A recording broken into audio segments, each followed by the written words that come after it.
How can you reprogram your subconscious mind in order to get a secure attachment style? This is what we will cover today in this video.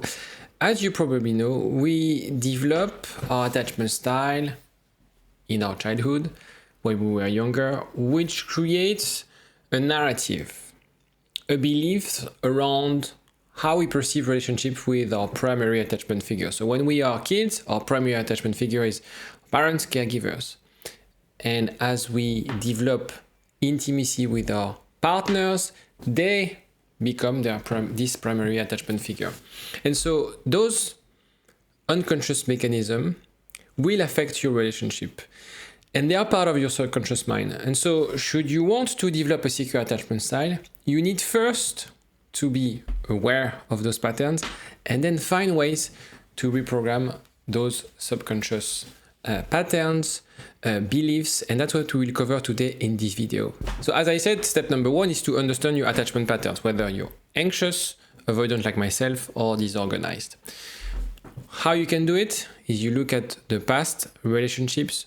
The triggering elements is something that I ask my clients. Usually when we have a first session, it's like, what is triggering you? The stories you're telling yourself. And then you can journal around the fears, around your needs, the things that you feel your partner is not giving you, around the emotional reaction. So usually when we react in a strong way, whether it's negative or positive, this is a sign. So this is a sign that either your needs are met or your needs are not met. And this gives you an indication of where you are on the scale. Also, so that's the first thing. Then if you have an avoidant attachment style, you would think, I'm pushing people away in relationships. So this is what happened to me before I developed that secure attachment style, around like, that person, that partner is smothering me, she's asking me for too much, etc., etc. If you have an anxious attachment style, it's really around the validations. Ask yourself whether you, in a relationship, have this pattern of seeking validation. Awareness won't be enough, but that's the first step. And I think a lot of people watching my videos, and I'm not the only one talking about attachment style, but I think there's value in sharing to the world this framework, because once you're aware of it, it becomes so obvious, it becomes, in a way, straightforward to address your relationship problems. Knowing about attachment style won't solve 100% of your relationship problems, but I still believe that you will cover most of them. To me, it's kind of the Pareto principle of relationships. If you are a master, if you develop a secure attachment style, you will address 80% of your relationship problems. Which means that if you want to help more people and help me help other people, feel free to subscribe and like this video. That will help me tremendously to push my content to as many people as possible. So once we are aware of those patterns, we need to challenge the core beliefs. I often say that it's not because you're thinking of something that it's true. We tend to process a lot of fake news in our brain. And so the work that I do with my clients, the cognitive reprisal that you need to make is replacing the I'm not lovable to I'm worthy of love. You need to shift from all love always ends in pain, love is difficult, love is painful, partners are demanding, etc., depending on whether you're anxious or avoidant. It's important to, again, be aware of those thoughts and reframing based on that secure attachment style.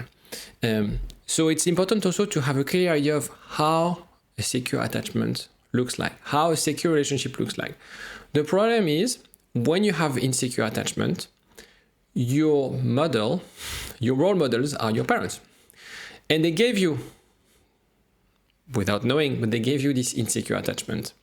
So the point is to, again, with your system 2 brain, the rational part of the brain, trying to model what could be a secure attachment. And there are probably people amongst your friends or family who have secure attachment, who have secure relationship. So basically, anytime you look at your own relationship, start to feel like, how would this person react in this context, right? That's the first thing. And then how the brain works, how you rewire the neural pathways is by repeating again and again and again. So for instance, when you do hypnotherapy, or when you train as a hypnotherapist like myself, I remember what my tutor told me. The subconscious mind is a little bit like a little kid. So you need to repeat before it really listens. And now that I have kids, I get it. So the thing is repetition, repetition, repetition. And it's really about the small incremental progress that you will make lasting impact. And that's also the misconception people have. It's like, oh yeah, I'm going to do hypnotherapy and within a week, I'm going to be transformed. I wish it was that easy. The problem is it really needs a bit of time to reprogram, to overwrite those unconscious patterns. The environment is very important as well. In order to manage your emotions, in order to manage those thought process, it's important to learn how to self-soothe. So it's something that avoidant think they master, but in a way they are dismissing emotions. If you have an anxious attachment style, it's critical, should you want to be less anxious, is learning how to self-soothe. So there's plenty of techniques, breathing, meditation, grounding technique. It's the idea of being at peace with yourself. So if, for example, you're watching this video after a difficult breakup, that's the priority right now, is how you can learn to be okay being on your own without any form of external validation, without any form of interaction with people and soothing from the outside world. Also, and that's the thing you do in therapy, is label the emotions, sit with the emotion, process the emotions. Reframing this idea of safety. People don't break up because they fell out of love, it's because they don't feel safe in the relationship. And so it's important for you to reframe this idea of safety. If you're an anxious attachment style, you are safe when you're alone. For you, it sounds extremely difficult to accept, but that's the truth. If you have an avoidant attachment style, the safety is not actually only relying on people. The safety is around connection, is around overcoming this idea of I need to be on my own. This is not safety. You're just you're just blocking the world from the outside world from your own world. The more you self-soothe, the better the environment. In other words, everything that I told before, if you can't self-soothe, you won't be able to do it because the right environment won't be there and you will have a hard time. So it's going to be like swimming against the stream. Other element also around the environment is boundaries. It's about saying no without fearing that you're going to lose love. It's expressing your needs without guilt, without explaining. Again, it's something that you need to train. It's probably something you've done in the past, saying yes when you thought no. Okay, this has to stop, right? Today, if you're watching this video, you're probably on that path of, okay, how can I overcome my insecurities? How can I finally break away from those patterns? Okay, so recognize those. I'm not saying it's easy because you've done this for many years. It's about reprogramming. It's about replacing an old code, broken code, to the new one. Another element as well that is part of the environment is letting go of people who are negative. So after a breakup, you will always see people who are on your side or not, people who are supportive or not. Sometimes we are attracted to people because they seem cool, they seem for whatever reason. But it's important right now to assess, are they helping me? Are they in my team or not? Understand also that being secure, as I said, is being at peace with yourself. It's honoring yourself. And as an element, that's also what I do in coaching, is building that self-confidence. Because somehow your insecurities made you feel, there's something missing. And I need to get it from the outside world. Or if you have an avoidant attachment style, there's something missing and I actually shouldn't open my door to the world because there's something missing, right? And I don't want to admit that there's something missing.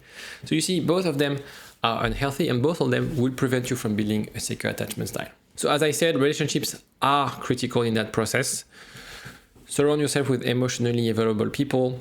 That's why I really want to work hard at creating a safe, nurturing community. So have a look in the description to join the community and be with like-minded people to exchange, to basically work together at addressing those things and basically having the same objective. As I said, it's like how you can model others. You know, if this couple seems to be the ideal couple, like what are they doing differently? It's also about consistency, stability. So it's going to take a bit of time, but it's not a correlation of the amount of work. It's a correlation of how regularly, it's a habit, how regularly you'll be able to take action to improve just a little bit. The problem is, especially in psychology, when we feel depressed and anxious, obviously the pain is quite strong. We want this to get away as quickly as possible, but that's not how we actually heal. That's the problem. It takes a bit of time because of the way our brain will process this information and finally rewire how we used to do things. So that's why it takes a bit of time, and there's no shortcut, unfortunately. The shortcut is by being dedicated, by being structured, by having the right system to support you. But there's no shortcut, as if you plug yourself like in the Matrix of like, I'm secure. I wish there was something like this. As of now, we don't. Maybe Elon Musk will come with a chip that will help us to do that. But as of now, that's not possible. And the way we have to do it is kind of a manual process, is by repeating this process, recognizing those elements, cognitive reprisal about reframing things, managing our own emotions. In a way, it's manual, but you're owning the process. I don't think actually, thinking about that, and I'm going to digress for a second, if we were to have a chip that we could reprogram, I don't think that would still be beneficial because you wouldn't be owning the process. And I think that's a skill that we should all try to develop because it helps us being more human in a way, of mastering our own emotions, of mastering our own beliefs. Now, the method and the approach is I use hypnotherapy. You could use affirmation. You could use visualization. The reason I use hypnotherapy, because it does both affirmation and visualization. When you are in the trance state and you are more prone to be suggestible, this is where you can also visualize a new relationship, visualize a new type of attachment, where you can also have the affirmations around I'm safe, I'm loved, and secure, etc., etc. You can do those visualization and affirmation without hypnotherapy. I'm trying to find studies to back this up, but I found that hypnotherapy works well because it really helps embed everything at the same time. Another element, another tool is around obviously attachment focus therapy or inner child work. This is something I do one-on-one with my clients. This is something I'm trying to develop as part of a community because the problem with one-on-one, I love one-on-one coachings obviously, but the problem with one-on-one is I can't help as many people as I wish. So I'm trying to build that community. Have a look in the description again. I'm going to put as much content as possible, doing some challenges and things to really, really help you. Those videos are helpful because we are stage 1 of awareness, and that's great, but that's not enough. So I really want you to take action and really do the work with me, with also like-minded people. So have a look in the description. If you have any question on this, don't hesitate to let me know in the comment section. As I said before, if you want to support, if you want to help, if you found this video was helpful, click on the subscribe button, like the video, and I'll see you tomorrow or next time, whenever. See you, bye.